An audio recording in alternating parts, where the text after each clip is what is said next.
বন্ধুরা, এই যে বৃদ্ধ লোকটাকে দেখছেন, যাকে কেউ দাম দেয় না, যাকে সবাই অপমান করে, কিন্তু সে একদিন রাতে হঠাৎ করে এমন এক সুপার পাওয়ার পেয়ে যায় যে তার পুরো শরীর একটা সাইবর্গে রূপান্তরিত হয়ে যায়। তারপর এই লোকটার সাথে কি কি ঘটেছিল চলুন সেটাই দেখে আসা যাক। গল্পের শুরুতে আমরা 58 বছর বয়সী একজন বৃদ্ধ মানুষকে দেখতে পাই, যে কিনা তার পরিবারকে নিয়ে টোকিও শহরে এসেছিল কাজ খোঁজার জন্য। আসলে এই লোকটা তার পরিবারকে ভালো রাখার জন্য সব রকমের চেষ্টা করে যাচ্ছিল, কিন্তু ইনু নামের এই লোকটার আশেপাশে থাকা লোকজনেরা কেউ তাকে দামই দিত না। এমনকি সে যে চাকরিটা জুটিয়েছিল সেখানেও তার সহকর্মীরা তার সাথে একটা পশুর মতো আচরণ করত। অফিসের বসের এত কথাবার্তা শুনে সে যখন বাড়িতে আসতো তখন তার কষ্ট শেষ হতো না, কারণ তার বাড়ির লোকজনেরাও তাকে সম্মান করতো না, এমনকি কেউ ভালোবাসতো না। একদিন রাতে ইনু তার বাড়ির বারান্দায় বসে নিজের ব্যর্থ জীবনের ব্যাপারে চিন্তা করছিল, আর ঠিক তখনই একটা কিউট কুকুর তার দরজার সামনে চলে আসে। যে কুকুরটার গলায় একটা কাগজ বেঁধে রাখা হয়েছিল, যে কাগজে লেখা ছিল যে এই কুকুরটার নাম হলো হানাকো। কুকুরের মালিক আরো লিখেছিল যে এই কুকুরটা যে পাবে তিনি যেন কুকুরটাকে একটু যত্ন করে রাখে। চিঠিটা পড়া শেষ হতে না হতেই ঘরের ভেতর থেকে ইনুর স্ত্রী জেনি বেরিয়ে আসে, আর তিনি ইনুকে দ্রুত এই কুকুরটাকে বাড়ি থেকে বের করে দিতে বলে। তো যাই হোক, এখন পরদিন ইনু ডাক্তারের কাছে গিয়েছিল নিজের চেক আপ করানোর জন্য, আর সেখানে গিয়ে তার মাথায় তো রীতিমতো আকাশ ভেঙে পড়ে, কারণ ডাক্তার তাকে জানায় যে তার নাকি ক্যান্সার হয়েছে, তাও আবার লাস্ট স্টেজে। তার হাতে আর মাত্র 3 মাস সময় রয়েছে, এমনকি তার বাঁচার কোনো চান্সও নেই। এমন একটা দুঃসংবাদ শুনে মন খারাপ করে রাতের বেলা ডিনার টেবিলে বসে ইনু তার পরিবারকে নিজের অসুখের ব্যাপারে জানিয়ে দেয়। কিন্তু অদ্ভুত ভাবে তার পরিবার তার কোনো কথাতে কান তো দেয়ই না, উল্টে তাকে নিয়ে বিভিন্ন অভিযোগ করতে থাকে, যেমন সে ঠিকমতো তাদের টাকা পয়সা দিতে পারে না, ঠিকমতো বাজার করতে পারে না ইত্যাদি। বেচারা ইনুর প্রচন্ড মন খারাপ হয়ে যায়। তখনই আবার তার স্ত্রী তাকে বলে যে গতকাল আমি তোমাকে কুকুরটাকে ছেড়ে দিয়ে আসতে বলেছিলাম, কিন্তু এখনো ওটা বাড়িতে কি করছে। জেনির এই কথা শুনে ইনু কোনো উপায় না পেয়ে সে কুকুরটাকে নিয়ে বাড়ি থেকে কয়েক কিলোমিটার দূরে চলে যায়, আর কুকুরটাকে ছেড়ে দিয়ে দৌড়ে বাড়িতে পালিয়ে আসতে থাকে, যেন কুকুরটা তার পিছু পিছু আসতে না পারে। কিন্তু বেশ খানিকক্ষণ দৌড়ানোর পরে ইনু যখন একটা পার্কে পৌঁছে যায় তখন সে দেখতে পায় যে এই কুকুরটা অলরেডি তার সামনে চলে এসেছে। কুকুরটার মায়াবী নিষ্পাপ মুখটা দেখে ইনু প্রচন্ড কষ্ট পায়। সে কুকুরটাকে জড়িয়ে ধরে তার কাছে ক্ষমা চেয়ে নেয়, আর কথা দেয় যে সে কখনোই তাকে একা কোথাও ছাড়বে না। এইসব কথাবার্তার মধ্যে ইনু খেয়াল করে যে পার্কের পাশে একটা বেঞ্চে একটা ছেলে একা একাই বসে রয়েছে। তাই সেই ছেলেটার সাথে কথা বলতে গেলে হঠাৎ করে আকাশে উজ্জ্বল আলো জ্বলে ওঠে, আর এক বিশাল বিস্ফোরণে ইনু সেখানে অজ্ঞান হয়ে যায়। পরদিন সকালে ইনুর জ্ঞান ফিরে আসলে সে অবাক হয়ে যায়, কারণ সে এখন চশমা ছাড়াই সবকিছু স্পষ্ট দেখতে পাচ্ছিল। আর তাছাড়াও কুকুরটা তখনও তার জন্য অপেক্ষা করছিল। তাই ইনু এক মুহূর্ত দেরি না করে কুকুরটাকে নিয়ে নিজের বাড়িতে চলে আসে, আর সে তার পরিবারের সাথে সকালের খাবার খেয়ে নেয়। কিন্তু তখনই ইনুর প্রচন্ড তৃষ্ণা পেয়ে যায়। সে দ্রুত পানি খেতে গেলে খেয়াল করে যে তার শরীর অনেক গরম হয়ে যাচ্ছে, এমনকি তার হাত থেকে ধোঁয়া বের হচ্ছে। আগুন লেগে যাবার ভয়ে ইনু নিজের শরীরের কাপড় চোপড় খুলে ফেলে, আর তখনই তার একটা হাত অদ্ভুত একটা রোবোটিক অস্ত্রতে পরিণত হয়ে যায়, যে অস্ত্রটা ইনুর খাওয়া সুপটুকু বমি করে দেয়। এসব কিছু কি হচ্ছে ইনু কিছুই বুঝতে পারছে না। আর তখনই তার গলার ভেতরে কিছু একটা সমস্যা হবার কারণে সে যখনই গলার চামড়া ধরে টান দিয়েছিল তখনই তার মাথা থেকে তার চেহারাটাই খুলে চলে আসে। ইনু বুঝতে পারে যে তার মাথার ভেতরের সবকিছু রোবোটিক হয়ে গেছে। ভালোভাবে দেখার জন্য ইনু আয়নার সামনে এসে দাঁড়ায়, আর দেখতে পায় যে তার পুরো শরীরটাই একটা রোবোটিক অস্ত্রতে পরিণত হয়ে গেছে। ইনুর শরীরের এমন অবস্থা দেখে হানাকো ভয় পেয়ে চিৎকার করতে থাকে, যে চিৎকার শুনে জেনি ঘরে চলে আসে। কিন্তু ততক্ষণে ইনু আবারও আগের মতো হয়ে যায়। যাই হোক, এরপর আমাদের স্কুল পড়ুয়া হিরো নামের একজন ছেলেকে দেখানো হয়, যে ছেলেটাকে স্কুলের সবাই বিরক্ত করত, আর তার সবচেয়ে কাছের বন্ধু বলতে ইয়ং নামের একটা মাত্র ছেলেই ছিল। আজকে স্কুল শেষ করে হিরো তার বন্ধু ইয়ং এর বাড়িতে চলে আসে, আর গল্পগুজব শেষ করে হিরো তার সাথে তার বাড়ির বেলকনিতে চলে যায়। সেখানে গিয়ে হিরো তার বন্ধুকে দেখানোর জন্য আকাশে উড়তে থাকা একটা পাখিকে হাত দিয়ে গুলি করে, আর সাথে সাথে পাখিটা মারা যায়। ইয়ং তো অবাক হয়ে যায়, সে বুঝতেই পারছিল না যে এটা কিভাবে সম্ভব। তখনই হিরো তাকে বোঝানোর জন্য এই বিল্ডিং এর গ্যারেজে নিয়ে যায়, যেখানে গিয়ে সে হাতের ইশারায় আশেপাশে থাকা গাড়িগুলো সব ওলট পালট করে ফেলে। শুধু তাই নয়, সে কাপড় চোপড় খুলে নিজের পুরো শরীরটাকে একটা হাইটেক রোবোটিক অস্ত্রতে পরিণত করে ফেলে। আর সে তার বন্ধুকে বলে যে আমি এখন আর আগের মতো নেই, আমি সুপার হিরো হয়ে গেছি। অপরদিকে ইনু তখন একটা ট্রমার মধ্যে ছিল। সে বুঝতেই পারছিল না যে তার সাথে গতকাল এইসব কি হয়ে গেল। তার মনে হচ্ছিল যে এই সব কিছু হয়তো তার কোনো দুঃস্বপ্ন। এইসব ভাবতে ভাবতেই সে নিজের অফিসে চলে যায়, কিন্তু দুর্ভাগ্যবশত আজকেই তাকে চাকরি থেকে বাদ দিয়ে দেয়া হয়। ইনু বেচারা তার বসের কাছে অনেক অনুরোধ করে। সে রীতিমতো তার বসের পায়ে পড়ে যায়, কারণ চাকরিটা চলে গেলে সে তার বাড়ির ঋণ কিভাবে পরিশোধ করবে, সে তার পরিবারকে কিভাবে চালাবে। কিন্তু তার বস তার কোনো কথাই শোনে না। তাই বেচারা ইনু প্রচন্ড মন খারাপ করে বাড়িতে ফিরতে থাকে। আর তখনই সে রাস্তায় একটা আহত কবুতর পড়ে থাকতে দেখে। ইনু কবুতরটা হাতে নেবার সাথে সাথে সে সবকিছু দেখতে পায় যে কবুতরটার শরীরে কোথায় কতটুকু আঘাত লেগেছে। আর তখনই ইনুর হাতের স্পর্শের মাধ্যমে সেই কবুতরের সকল ক্ষতগুলো ঠিক হয়ে যায়। পাখিটা আবারও আকাশে উড়ে চলে যায়। ইনু বুঝতে পারে যে এখন তার ভেতরে যে কোনো প্রাণীর ক্ষত সারিয়ে দেবার মতো সুপার পাওয়ার চলে এসেছে। আর তখনই সে তার সুপার হিয়ারিং এর মাধ্যমে অনেক দূর থেকে একটা আওয়াজ শুনতে পায়, যেখানে একজন মা তার বাচ্চাকে বাঁচানোর জন্য ডাক্তারের কাছে মিনতি করছিল। ইনু বুঝতে পারে যে এই শব্দটা তার পাশের একটা হাসপাতাল থেকে আসছে। তাই সে দ্রুত হাসপাতালে গেলে কিরা নামের একজন বাচ্চাকে দেখতে পায়, যে কিনা তার মাথায় আঘাত পাবার কারণে কয়েক মাস ধরে কোমায় পড়েছিল। ইনু বাচ্চাটাকে ঠিক করার জন্য তাকে স্পর্শ করার সাথে সাথে তার ভেতরের সিস্টেমটা বাচ্চাটার শরীরের সকল রোগবালাই ডিটেক্ট করে ফেলে। আর কিছুক্ষণের মধ্যে ইনুর স্পর্শের কারণে বাচ্চাটা সুস্থ হয়ে যায়। কিন্তু তখনই সেখানে বাচ্চাটার মা চলে আসে, আর তিনি অচেনা একজন মানুষকে ঘরের ভেতরে দেখে চিৎকার চেঁচামেচি শুরু করে দেয়। সাথে সাথে কয়েকজন ডাক্তার এসে ইনুকে ঘর থেকে বের করে দিতে থাকে। কিন্তু তখনই কিরা নামের সে বাচ্চাটা জেগে ওঠে, যা দেখে ডাক্তারেরাও অবাক হয়ে যায়। এইসব কিছু দেখে ইনু অনেক খুশি হয়ে যায়। সে কাউকে কিছু না বলে তার বাড়িতে ফিরতে থাকে। ইনু এত বেশি খুশি এর আগে কখনো হয়নি। এরপর আমরা স্কুলে ইয়ংকে দেখতে পাই, যার সাথে তাদের স্কুলের একটা বখাটে ছেলের ঝামেলা শুরু হয়ে গিয়েছিল। জিমো নামের সেই বখাটে ছেলেটা ইয়ংকে মারতেই যাচ্ছিল, কিন্তু তখনই সেখানে হিরো চলে আসে। আর জিমোর হাত সে এত শক্ত করে ধরে ফেলে যে ছেলেটার অবস্থাই খারাপ হয়ে যায়। তখনই হিরো জিমোর দিকে নিজের হাত বন্দুকের মতো তাক করে ধরে আর বলে, তুমি ইয়ং এর কাছ থেকে যত টাকা চুরি করেছো সবগুলো এখনই ফেরত দেবে। কিন্তু জিমোর কাছে এত টাকা এই মুহূর্তে ছিল না। তাই ইয়ং সেখানে এসে তার বন্ধু হিরোকে সরিয়ে নিয়ে যায়, কারণ সে জিমোকে পছন্দ না করলেও সে চাইতো না যে হিরো তাকে প্রাণে মেরে ফেলুক। তো যাই হোক, এরপর হিরো ক্লাসরুম থেকে বাইরে চলে যায়, আর তার পিছু পিছু শিনোয়া নামের একটা মেয়েও বেরিয়ে পড়ে। মেয়েটা আসলে হিরোর এমন হিরোগিরি দেখে ইমপ্রেস হয়ে গিয়েছিল। সে বাইরে এসে হিরোকে নিজের ভালোবাসার কথাটা জানিয়ে দেয়, কিন্তু হিরো শুধু একটা মুচকি হাসি দিয়ে সেখান থেকে চলে যায়। আর তখনই হিরোর মা তাকে ফোন করে জানায় যে তার বাবা নাকি অনেক অসুস্থ, শেষবারের মতো সে হিরোকে দেখতে চায়। তাই হিরোর মা তাকে বলে যে আজকে রাতে তুমি তোমার বাবার সাথে দেখা করো। কথাটা শুনে হিরো অনেক বিরক্ত হয়ে যায়, কারণ সে তার বাবাকে খুব একটা পছন্দ করতো না, কারণ তার বাবা তাকে আর তার মাকে রেখে অন্য আরেকজনকে বিয়ে করেছিল। কিন্তু তবুও বাবার শেষ ইচ্ছে পূরণ করার জন্য সে আজকে সন্ধ্যায় তার বাবার সাথে দেখা করতে চলে যায়। সেখানে তার বাবা তাকে এই মাসের কিছু হাত খরচের টাকা দিয়ে দেয়, আর তারপর হিরো তার সৎ মায়ের পরিবারের সাথে রাতের খাবার খেয়ে নেয়। এরপর হিরো যখন দেখতে পায় যে তার বাবা তার সৎ ভাই বোনদেরকে নিয়ে অনেক হাসি খুশি রয়েছে, তখন তার মনে প্রচন্ড রাগ জন্ম নেয়। সে ভাবতে থাকে যে এমন একটা হাসি খুশি পরিবার সেও পেতে পারতো, কিন্তু তার বাবা তাকে এইসব কিছু থেকে বঞ্চিত করেছে। তাই সে নিজের হাত দিয়ে তার বাবাকে গুলি করার সিদ্ধান্ত নেয়। কিন্তু তার ছোট ছোট শত ভাই বোনদেরকে দেখে সে নিজেকে কন্ট্রোল করে সেখান থেকে বাইরে বেরিয়ে আসে। কিন্তু তখনও তার মনের মধ্যে তার বাবার প্রতি রাগ একটুও কমেনি। তাই সে রাগ কমানোর জন্য একজন অচেনা মানুষের বাড়িতে ঢুকে পড়ে, আর কোনো কথাবার্তা ছাড়াই সে হাত দিয়ে গুলি করে সেই অচেনা মানুষের পুরো পরিবারটাকে মেরে ফেলতে থাকে। তো যাই হোক, এদিকে ইনু একটা হাসপাতালে ছোট ছোট বাচ্চাদেরকে তাদের রোগ থেকে মুক্ত করে দিচ্ছিল। কিন্তু তখনই সে পাশের একটা বাড়ি থেকে একটা মেয়ের চিৎকার শুনতে পায়। সে দ্রুত মেয়েটাকে বাঁচাতে সেই বাড়িতে চলে আসে, কিন্তু ততক্ষণে মাথায় গুলি লাগার কারণে মেয়েটা মারা গিয়েছিল। ইনু তবুও সেই মেয়েটাকে বাঁচানোর অনেক চেষ্টা করে, কিন্তু তার কাছে মৃত মানুষকে জীবিত করার মতো শক্তি ছিল না। তখনই সে পাশের রুম থেকে আরো একজন মানুষের চিৎকারের আওয়াজ শুনতে পায়। সে ওই মানুষগুলোকে বাঁচাতে গেলে দেখতে পায় যে এদের সবাইকে হিরো মেরে ফেলেছে। এদিকে হিরো নিজের এইসব খুনের কোনো প্রমাণ রাখতে চায় না, তাই সে ইনুকেও গুলি করে দিয়ে সেখান থেকে চলে যেতে থাকে। কিন্তু গুলি খেলেও ইনুর কিছুই হয় না। সে দ্রুত উঠে দাঁড়িয়ে হিরোকে ধরতে চলে যায়, কিন্তু ততক্ষণে হিরো সেখান থেকে উড়ে চলে গিয়েছিল। এদিকে পরদিন সারা দেশব্যাপী সেই পরিবারের হত্যাকাণ্ডের ঘটনাটা ভাইরাল হয়ে যায়। পুলিশ এমনকি সাংবাদিকেরাও তদন্ত করে জানতে পেরেছিল যে এই পরিবারকে গুলি করে মারা হয়েছে, কিন্তু সেখানে কোনো গুলির খোসা বা বুলেট কিছুই খুঁজে পাওয়া যায়নি। এদিকে এসব খবর দেখে ইয়ং তার বন্ধু হিরোকে বলে যে এই পরিবারের মৃত্যুর পেছনে আবার তোমার হাত নেই তো? হিরো সরাসরি বলে যে হ্যাঁ, আমি ওদেরকে মেরেছি। আমার বাবার প্রতি রাগ আমি ওদের উপরে দেখিয়েছি। আমি এখন আর কোনো সাধারণ মানুষ নই, আমি নিজেই ঈশ্বর হয়ে গেছি। কথাগুলো শুনে ইয়ং প্রচন্ড ভয় পেয়ে যায়, কিন্তু হিরো তাকে কথা দেয় যে চিন্তা করো না, আমি তোমার কোনো ক্ষতি করব না, আমি সারা জীবন তোমাকে রক্ষা করব। কিন্তু ইয়ং এখন হিরোকে আর বিশ্বাস করে না, সে হিরোকে তার থেকে দূরে থাকতে বলে। এদিকে সেদিন বাড়িতে ফিরে হিরো যখন তার মায়ের সাথে কথা বলছিল, তখন তিনি হিরোকে বলে যে আগামী মাস থেকে তুমি তোমার বাবার সাথে থাকবে। হিরো বলে যে কিন্তু কেন?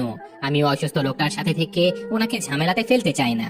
তখন হিরোর মা বলে যে আমি তোমাকে মিথ্যে কথা বলেছিলাম, আসলে তোমার বাবা নয়, আমি অসুস্থ, আমার ক্যান্সার হয়েছে, আমি খুব দ্রুতই মারা যাব, তাই এখন থেকে তুমি তোমার বাবার সাথেই থাকবে। এই কথা শুনে হিরো তার মাকে জড়িয়ে ধরে বলে যে খবরদার এমন কথা বলবে না, আমি তোমাকে কোনোভাবেই মরতে দেব না। তো যাই হোক, এদিকে ইনু আবার নিজের চাকরি চলে যাবার জন্য অনেক হতাশ হয়ে যায়, কারণ সে ভালো ভালো কাজ তো করতে পারছিল, কিন্তু তার হাতে কোনো টাকা ছিল না। এইসব কিছুর মধ্যে আবার ইনু ইয়ং নামের সেই ছেলেটার প্রার্থনা শুনতে পায়, যেখানে ইয়ং সৃষ্টিকর্তার কাছে হিরোকে থামানোর জন্য প্রার্থনা করছিল, যেন হিরো আর কোনো নিরীহ পরিবারকে মারতে না পারে। এইসব কিছু শুনে ইনু তার কুকুরটাকে সাথে নিয়ে উড়ে চলে আসে ইয়ং এর সাথে দেখা করতে। সে নিজের শক্তির ব্যাপারে ইয়ংকে সবকিছু জানিয়ে দেয়, আর এটাও বলে যে রাতে সে এই অদ্ভুত শক্তিটা পেয়েছিল, সেদিন রাতে পার্কে আরেকটা ছেলেও ছিল, হতে পারে সেই ছেলেটাই তোমার বন্ধু হিরো ছিল। কিন্তু হিরো যত খারাপ কাজই করুক না কেন, আমি ওকে আটকে ফেলবো। এই কথা শুনে ইয়ং বলে যে হিরোর তো কোনো দুর্বলতাই নেই, ওকে তাহলে তুমি হারাবে কিভাবে? ইনু বলে যে ওর সাথে যুদ্ধ করে। তাই এবার ইয়ং ইনুকে বিভিন্ন ভাবে ট্রেনিং দিতে থাকে হিরোর সাথে যুদ্ধ করার জন্য, যেমন হাত দিয়ে গুলি চালানো, অস্ত্র ছাড়াই লড়াই করা, এই সব কিছু। তবে এইসব কিছু করতে গিয়ে ইনু ক্লান্ত হয়ে যখন পানি খেয়ে নেয়, তখনই সাথে সাথে তার শরীর আবারও পানিগুলো বমি করে দেয়। এটা দেখে ইনুর মনে পড়ে যায় যে প্রথম দিন সে যখন স্যুপ খেয়েছিল তখনও তার শরীর এভাবেই বমি করে দিয়েছিল। তাই ইয়ং বোঝার চেষ্টা করে যে এমনটা কেন হচ্ছে। তখনই সে দেখতে পায় যে ইনু আসলে একটা ইলেকট্রোলাইট ড্রিঙ্কস খেয়েছিল, আর এখানে প্রচুর সোডিয়াম তথা লবণ ছিল। আর প্রথম দিন ইনুর খাওয়া সুপেও লবণ ছিল, অর্থাৎ ইনুর শরীরের দুর্বলতা হলো লবণ। তো যাই হোক, এদিকে আজকে হিরো তার মাকে সাথে নিয়ে হাসপাতালে এসেছিল চেক আপ করার জন্য, যেখানে ডাক্তার অবাক হয়ে তাদেরকে বলে, অদ্ভুতভাবে তোমার মায়ের শরীর থেকে সকল ক্যান্সার সেলগুলো নষ্ট হয়ে গেছে, উনি এখন আগের চেয়েও অনেক বেশি সুস্থ, ওনার শরীরে কোনো রোগ নেই। এটা দেখে প্রথমবারের মতো হিরো বুঝতে পারে যে সে শুধু মানুষকে মারতেই পারে না, বরং মানুষকে বাঁচাতেও পারে। তো যাই হোক, এরপর সে যখন তার মাকে নিয়ে বাড়িতে ফিরছিল, তখনই কয়েকজন গোয়েন্দা অফিসার হিরোর পথ আটকে তাকে জিজ্ঞাসাবাদ করতে চায়, কারণ তারা সিসি ক্যামেরার মাধ্যমে সেদিনের হত্যাকাণ্ড ঘটা সেই বাড়িতে হিরোকে ঢুকতে দেখেছিল। কিন্তু হিরো তো পুলিশকে দেখে ভয় পেয়ে যায়, সে দ্রুত এখান থেকে পালাতে শুরু করে, আর পালাতে গিয়ে সে 3জন গোয়েন্দা অফিসারকে মেরে চলে যায়। এদিকে পরদিন সকালে হিরোর পালিয়ে যাবার ঘটনাটা আবারও মিডিয়াতে ভাইরাল হয়ে যায়, যেটা জানার পরেও শিনোয়া নামের সেই মেয়েটা যখন হিরোকে দেখতে পায়, তখন সে হিরোকে পালানোর জন্য তার বাড়িতে যেতে বলে, আর সে বলে, আমার বাড়িতে কেবল আমি আর আমার বৃদ্ধ দাদিমা থাকে। এই কথা শুনে হিরো মেয়েটার বাড়িতে চলে যায়, আর মেয়েটা যেহেতু আগে থেকে হিরোকে পছন্দ করতো, তাই সে বলে যে তোমার যত দিন ইচ্ছা তুমি আমার বাড়িতে লুকিয়ে থাকতে পারো। এদিকে ইয়ং এবং ইনু যখন গল্প করতে করতে বাড়ি ফিরছিল, তখনই দূর থেকে ইনুর মেয়ে ম্যারি তাদেরকে দেখে ফেলেছিল। ম্যারি, ইয়ং, হিরো এরা সবাই একই স্কুলে পড়তো, তাই ম্যারি ইয়ংকে বলে যে তুমি আমার বাবাকে কিভাবে খুঁজে পেলে? ইয়ং হাসতে হাসতে বলে যে আরে আমরা তো এমনিতেই রাস্তাতে দেখা হবার পরে গল্প করছিলাম। তো এদিকে হিরো যখন শিনোয়ার বাড়িতে পালিয়েছিল, তখন সে টিভিতে খবর দেখতে পায় যে বিভিন্ন সাংবাদিকেরা এখন তার মায়ের উপরে চড়াও হয়েছে, এবং তারা হিরোর ব্যাপারে বিভিন্ন কথা তার মাকে জিজ্ঞাসা করছে। রিপোর্টারেরা রীতিমতো এইসব খুনের পেছনে হিরোর মাকেও দায়ী করছিল। বেচারা মহিলা হঠাৎ করে এত বেশি প্রেসার নিতেই পারেনি, তাই ক্যান্সার থেকে ভালো হওয়া সত্ত্বেও তিনি স্ট্রোক করে সেখানেই মারা যায়। এই খবরটা জানার পরে হিরো বুঝতে পারে যে সে আসলে কত বড় একটা ভুল করে ফেলেছে, কিন্তু তবুও অনুশোচনা করার বদলে সে খুঁজতে থাকে যে কোন কোন লোকেরা তার বিরুদ্ধে রয়েছে। তখনই সে একটা সোশ্যাল মিডিয়া গ্রুপের খোঁজ পেয়ে যায়, যেখানে একটা ছেলে দাবি করছিল যে সে নাকি হিরোর মায়ের ঠিকানা পুলিশকে দিয়েছে। সেই গ্রুপে থাকা আরো অনেক লোকেরা সেই ছেলেটাকে বিভিন্ন ভাবে শাবাশি দিচ্ছিল। এইসব কিছু দেখে হিরো সরাসরি সেই ছেলেটাকে ভিডিও কল করে। ছেলেটা ভিডিও কলে হিরোকে দেখে হাসতে থাকে, কারণ সে একজন খুনিকে সাজা দিতে পেরেছে। কিন্তু হিরো রেগে মেগে ভিডিও কলের ক্যামেরার দিকে তার হাতের সেই বন্দুক তাক করে ধরে। এটা দেখে ছেলেটা হাসতে থাকলেও অদ্ভুত ভাবে হিরো কম্পিউটারের স্ক্রিন ভেঙে গুলি করে সেই ছেলেটাকে মেরে ফেলে। শুধু তাই নয়, যে লোকেরা সেই ছেলেটাকে শাবাশি দিচ্ছিল, হিরো তাদের সবাইকে ভিডিও কল করে গুলি করে মারতে থাকে। এই ঘটনার পরে জাপানের পুলিশ অফিসারদের মধ্যে তোলপাড় সৃষ্টি হয়ে যায়। এমন অবস্থাতে রাতের বেলা শিনোয়া যখন হিরোর সাথে কথা বলতে এসেছিল, তখন হিরো নিজের আসল সত্যটা তাকে জানিয়ে দেয়, যে আসলে যে পরিবারের মৃত্যুর জন্য তাকে দায়ী করা হচ্ছে, সে সত্যি সত্যি ওদের সবাইকে মেরে ফেলেছে। কিন্তু শিনোয়া কোনোভাবেই হিরোর এই কথাটা বিশ্বাস করছিল না। তার বিশ্বাসই হচ্ছিল না যে হিরো এমন কাজ করতে পারে। তাই হিরো তাকে বিশ্বাস করানোর জন্য নিজের শরীরে থাকা অস্ত্রগুলো তাকে দেখিয়ে দেয়। শুধু তাই নয়, সে মেয়েটাকে নিয়ে উড়ে চলে যায়, আর সে এইমাত্র ভিডিও কলের মাধ্যমে যে লোকদেরকে মেরেছিল তাদেরকে দেখাতে থাকে। যে লোকগুলো মারা গিয়েছিল তাদের জন্য মেয়েটা প্রচন্ড কষ্ট পেয়ে কান্না করতে থাকে, কিন্তু তবুও সে হিরোকে বলে, তুমি যেমনই হও না কেন, আমি তোমাকে ভালোবাসি, আমি তোমাকে কখনো একা ছাড়বো না। এইসব কথাবার্তা শেষ হলে তারা দুজন বাড়িতে ফিরে আসে, কিন্তু তখনই অস্ত্রে শস্ত্রে সজ্জিত একদল এজেন্ট এই বাড়িতে চলে আসে হিরোকে ধরার জন্য। শিনোয়া হিরোকে এখান থেকে পালিয়ে যেতে বলে, কিন্তু হিরো শিনোয়াকে বাঁচানোর জন্য তাকে জড়িয়ে ধরে মেঝেতে শুয়ে পড়ে, কারণ ততক্ষণে এজেন্টেরা এলোপাথারি গুলিবর্ষণ শুরু করে দিয়েছিল। আর এমন অবস্থায় হিরো নিজেও গুলি করে সবগুলো এজেন্টকে মেরে ফেলে। আর ফাইনালি পরিস্থিতি শান্ত হলে সে দেখতে পায় যে এই এজেন্টদের গোলাগুলির কারণে শিনোয়ার দাদিমা সেখানেই মারা গেছে। এমনকি শিনোয়ার গায়ে গুলি লেগে সেই মেয়েটাও মারা গেছে। এখন নিজের প্রিয় মানুষটার মৃত্যুতে হিরো এখন বদলা নেবার জন্য রীতিমতো পাগল হয়ে গিয়েছিল। এদিকে পরদিন সকালে আমরা ইনুকে দেখতে পাই, যে কিনা তার স্ত্রী আর সন্তানদের ঘর থেকে বাইরে যেতে নিষেধ করে দেয়, এমনকি কম্পিউটার, টিভি বা মোবাইল স্ক্রিনও বন্ধ রাখতে বলে, কারণ হিরো এখন স্ক্রিনের মধ্যে দিয়ে অন্য মানুষকে মেরে ফেলতে পারে। কিন্তু বরাবরের মতোই তার পরিবারের কেউই তার কথাতে গুরুত্বই দেয় না। এদিকে হিরো প্রতিশোধ নেবার জন্য এই শহরের সবচেয়ে বড় বিলবোর্ড স্ক্রিনটা হ্যাক করে ফেলে। তারপর সে ওই স্ক্রিনে লাইভে এসে জনগণকে উদ্দেশ্য করে বলতে থাকে যে হ্যাঁ, আমি সবাইকে মেরেছি, আর পুলিশেরা যেহেতু আমার বিরুদ্ধে যুদ্ধ ঘোষণা করেই দিয়েছে, তাহলে আমি বলে দিচ্ছি এই যুদ্ধ তখনই শেষ হবে যখন এই শহরের সবাই মারা যাবে। এই কথা বলে সে এই বিশাল স্ক্রিনের মাধ্যমে আশেপাশে থাকা সকল মানুষদের উপরে এলো পাথাড়ি গুলি বর্ষণ শুরু করে দেয়। শত শত মানুষ মরতে থাকে। আর এদিকে ইনু যখন ইয়ং এর সাথে বিভিন্ন ট্রেনিং করছিল, তখনই সে শহরের বিভিন্ন মানুষগুলোর চিৎকার চেঁচামেচির আওয়াজ শুনতে পায়। তাই সে দ্রুত সেই মানুষদেরকে বাঁচানোর জন্য স্ক্রিন থেকে হিরোকে সরিয়ে একটা টিভি নিউজ প্রোগ্রাম চালিয়ে দেয়। কিন্তু সেই নিউজ স্টুডিওতেও হিরো ক্যামেরার মাধ্যমে গুলি করে সেই নিউজ অ্যাঙ্কারকেও মেরে ফেলে। এদিকে ইনুর মেয়ে ম্যারি তার স্কুলের বন্ধু বান্ধবীদেরকে নিয়ে একটা বিশাল বিল্ডিং এ ঘুরতে এসেছিল। সেখানে তারা খবর পায় যে হিরো পুরো শহরে ধ্বংসলীলা চালাচ্ছে। এটা দেখার জন্য তারা মোবাইল স্ক্রিন চালু করতেই হিরো তাদের স্ক্রিন হ্যাক করে তাদেরকেও মারতে শুরু করে। এইসব কিছু থামানোর জন্য এখন বাধ্য হয়ে ইনু ইয়ংকে ক্যামেরার সামনে নিয়ে আসে, আর ইয়ং সবাইকে উদ্দেশ্য করে বলে যে আপনারা সবাই মোবাইল, টিভি, কম্পিউটার এই সব কিছুর স্ক্রিন এবং ক্যামেরা থেকে দূরে থাকুন। এইসব কথা শুনে হিরো রেগে মেগে শহরের সবগুলো বড় বড় স্ক্রিনে মিসাইল ছুড়ে সব ধ্বংস করে দেয়। শুধু তাই নয়, শহরের বড় বড় বিল্ডিং গুলোতেও সে মিসাইল ছুড়তে থাকে। তার মিসাইলের আঘাত সেই বিল্ডিংটাতেও লেগে যায় যেখানে ইনুর মেয়ে ম্যারি ছিল। এদিকে ততক্ষণে ইনু হিরোর সামনে চলে গিয়েছিল। সে হিরোকে বুঝিয়ে বলে যে এইসব কিছু থামিয়ে দাও। সে তাকে বুঝায় যেদিন রাতে বিস্ফোরণের কারণে হিরো তার এই ক্ষমতাটা পেয়েছিল, সেদিন ওই বিস্ফোরণে সে নিজেও তার ক্ষমতাটা পেয়ে গেছে। কিন্তু হিরো এইসব কথাতে একদমই কানে দিচ্ছিল না। সে এখন এই পুরো শহরটাকে ধ্বংস করতে চায়। তাই ইনু হিরোকে মারার জন্য তার মাথায় গুলি চালিয়ে দেয়। কিন্তু স্বাভাবিকভাবে হিরো তো আর মারা যায় না।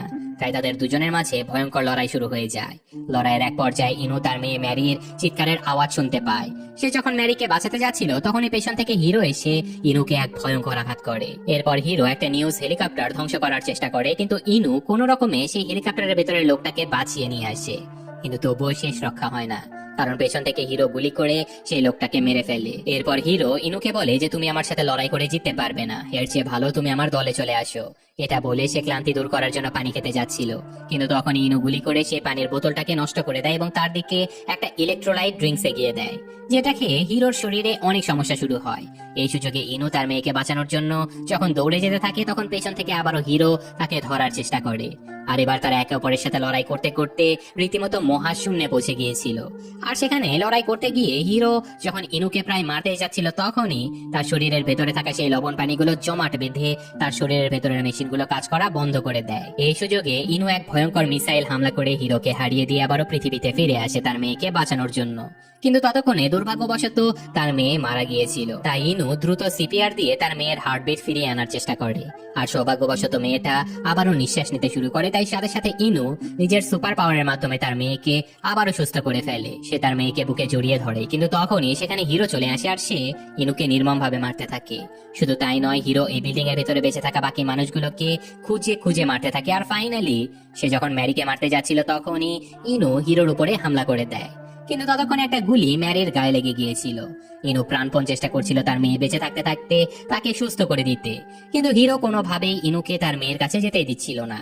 সে ইনুকে মারতে মারতে তার মাথা থেকে তার চেহারাটাই খুলে ফেলে। তারপর সে ম্যারিকে ধরে এই বিল্ডিং থেকে নিচে ফেলে দিতে চলে যায়। এটা দেখে ইনু তার মেয়েকে বাঁচানোর জন্য হিরোর কাছে ভিক্ষা চাইতে থাকে, কিন্তু হিরো তার কোনো কথা না শুনে মেয়েটাকে বিল্ডিং থেকে নিচে ফেলে দেয়। এটা দেখে ইনু এতটাই রেগে যায় যে তার শরীরের সম্পূর্ণ শক্তি একত্রিত হয়ে সে এক আঘাতে হিরোকে চূর্ণ বিচূর্ণ করে ফেলে। আর তারপর সে শেষ মুহূর্তে তার মেয়েকে নিচে পড়া থেকে বাঁচিয়ে নেয়। আর এই ঘটনার পরে সারা দেশবাসী জানতে পারে যে হিরো মারা গেছে আর তারা এখন নিরাপদ। আর এদিকে ইনুর সুপার হিরো হবার আসল সত্যিটা কেবলমাত্র তার মেয়ে ছাড়া তার পরিবারের কেউই জানে না। এদিকে আমরা ইয়ং এর বাড়ি দেখতে পাই, যেখানে হিরো এসেছিল তার সাথে দেখা করতে। হ্যাঁ, সেই হিরো যাকে পুরো দেশ মৃত ভেবেছিল, কিন্তু সে আসলে এখনো বেঁচে আছে। সে জাপান ছেড়ে চলে যাচ্ছিল, তাই শেষবারের মতো তার বন্ধু ইয়ং এর সাথে দেখা করতে এসেছিল। ইয়ং তাকে এইসব ধ্বংসলীলা চিরতরে বন্ধ করে দেবার জন্য অনুরোধ করে, আর তারপর হিরো সেখান থেকে গায়েব হয়ে যায়। আর এই ঘটনার সাথে সাথে আজকের এই গল্পটা শেষ হয়ে যায়। তো কেমন লাগলো এই অদ্ভুত জাপানি সুপার হিরো গল্পটা কমেন্টে অবশ্যই জানাবেন। আমি আজকের মতো বিদায় নিচ্ছি। আল্লাহ হাফেজ।